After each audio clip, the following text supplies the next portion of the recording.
Hey guys, a couple of years ago, Laura and I tackled New Zealand's biggest gap year. That was an epic adventure in which we decided to tackle 365 activities in only 365 days all around New Zealand. This is day 7 and we chose to tackle the Road 309, which is absolutely beautiful and it's the perfect way to leave the Coromandel Peninsula. Check it out and join us back at the end of the video where we're going to answer all the questions we received the first time we published it.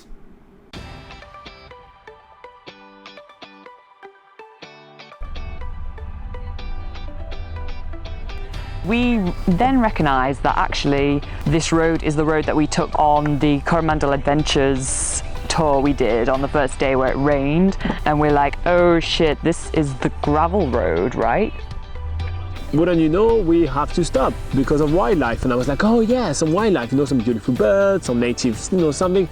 Nope, that was some wild pigs.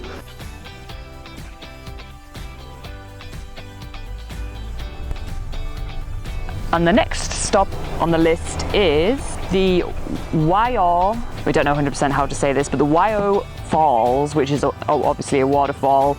We jump off the van, grab a little bit of the pack, zip up the hood, zip up the jacket, and we go down to the waterfall. The Waiau waterfall is very easy to access. It's like 5-minute walk, super easy, and it's a beautiful, really thick waterfall. It's not really tall, but it lands on a massive rock, and that always gives you a really good effect. As far as waterfalls go, it was pretty stunning. It was surrounded by this new regenerating forest, so it all had brilliant green colours around it. And there are loads and loads of waterfalls just off the side of the road anywhere in New Zealand. So this is going to be the first of many waterfalls we are going to see. The road gets windier and narrower. Robin is like fully concentrating on this nightmare he's going through because he really didn't want to drive on gravel roads yet. Like, he wants to get used to the massive camper van first and then tackle those sort of things when it comes to it. But then again, the best way to learn is to just go straight for it, and this is probably the best practice we could have hoped for. Despite it being a bit of a road we were a bit unsure of driving on, actually it was a stunning drive. We wanted to visit the little settlement of Whitianga, which is a fisherman's village, and we went to something called Snapperjack. It just looked really authentic. So we just got all these fish and chips right here for only $10. So we're pretty excited to go eat that, and we decided to go here in the Whitianga waterfront. So welcome to another unboxing. Snapperjack is a very old brand in Whitianga and they've been making fish and chips since quite a while. Their latest 2016 release was really welcomed by the critics and I'm really looking forward to see what we got. First, I can see that we got right here a little tub of tomato sauce. This is always welcomed when chips are involved.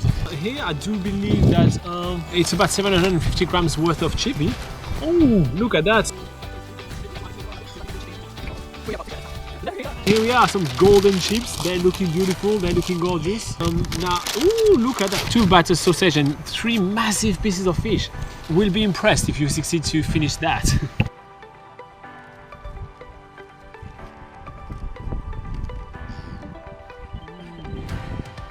And before I have even touched the chips, a gust of wind comes and it blows the chips away and straight onto the floor.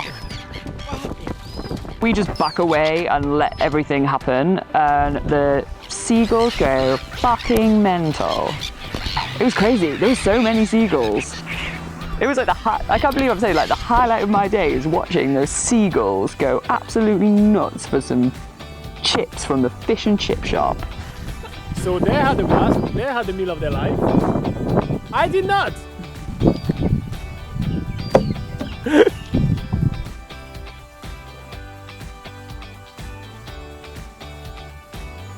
So to calm down after this situation, we thought we'd take a quick stroll on Whitianga Beach because it looks really nice. I mean, the water was super clear.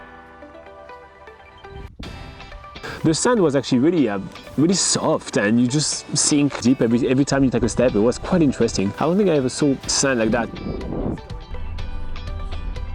We need to head over to Hot Water Beach, Top 10 Holiday Park, because that is where we're going to stay for the next few nights. This is going to be our base for when we're looking around the east of the Coromandel Peninsula.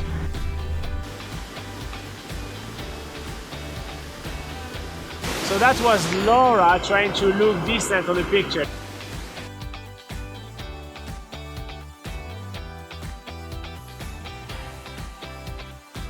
Alright, so first up, let's address the seagulls. God damn it, I really wanted to eat that fish and chips, and no, we didn't plan this, we didn't place the cameras and try to attract them or anything. Genuinely, everything happened as I show it on the video.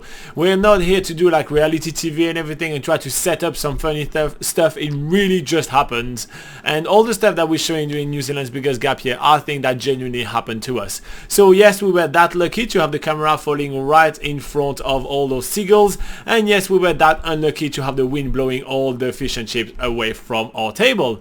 Anyway, fish and chips are usually pretty good in New Zealand, and although we didn't get to eat as much as we wanted of this one, we definitely recommend you should try that for sure.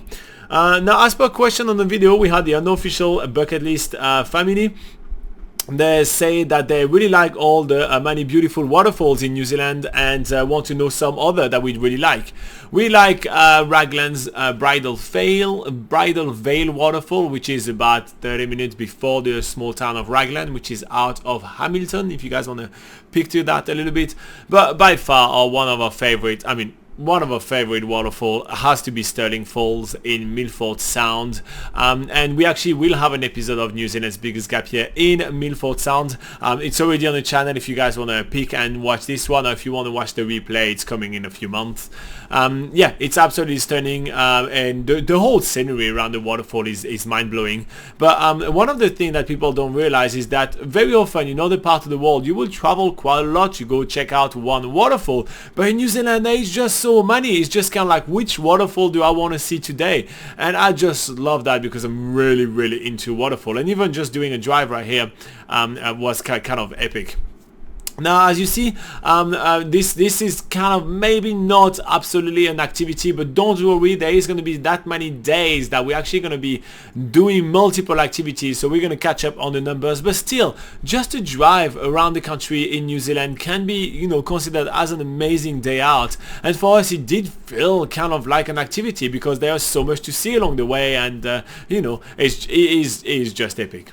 Now, if you guys are planning a trip to New Zealand, first up, you can like and subscribe to this channel. It's a great way to say thank you for all our hard work and everything you get out of this channel. Second, you can check out nzpocketguide.com, which is our travel guide to New Zealand. It's all free of charge, and you can read thousands and thousands of articles that we wrote to help you plan an epic trip in the country. And finally, if you want to ask us some questions, first up, you can put them in the comment of any of our videos. You see, we do this whole series right here, our republishing New Zealand's biggest gap year, because we received so many questions. So your questions are so important to us.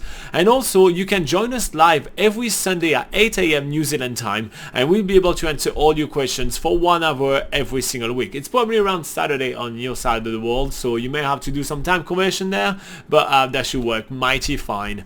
And yeah, if you can't make it in the live session, you can put it in the comments of any. You can put your question in the comment of any of our videos, and we'll pick them up and answer them during the live session, and then you can watch the replay. So that should work pretty well, and that should give you all the information you need to plan your trip to New Zealand. In the meantime, thank you for watching, and we'll see you tomorrow. Bye bye.